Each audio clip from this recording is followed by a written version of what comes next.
Hi friends, welcome back to my channel. ఇవాళ సమ్మర్కి most wanted డ్రింక్స్లో butter milk అనేది ఒకటండి. సో ఆ బటర్ మిల్క్లో ఈ పౌడర్ అయితే మీరు యాడ్ చేసుకుంటే తాగను అన్న పిల్లలు కూడా చాలా ఇష్టంగా అయితే తాగుతారు. ట్రస్ట్ మీ, ఇది మస్ట్ ట్రై రెసిపీ అండి.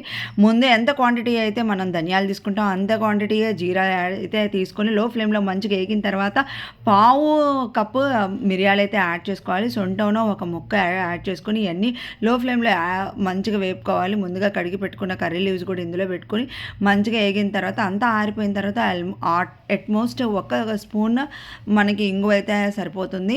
ఈ ఇంగువ కూడా యాడ్ చేసుకొని 2 స్పూన్లు కల్లుప్పు అయితే యాడ్ చేసుకొని బాగా మిక్స్ చేసుకొని మిక్సీ పట్టడమే. ఈ మిక్సీ పట్టడం కొంచెం టైం టేకింగ్ ప్రాసెస్.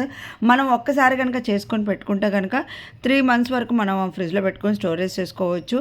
ఇట్లా జల్లెడ పట్టుకొని మనం ప్రతిసారి మిగిలింది మాత్రం మళ్ళీ పెట్టుకోవాలి. ఇట్లా క్లోజ్డ్ కంటైనర్లో ఉంచుకోవాలి. జల్లెడ పట్టకుండా ఉంటే మాత్రం పౌడర్ అడుక్కుండా ఉండి మంచి కలవదు. Please subscribe.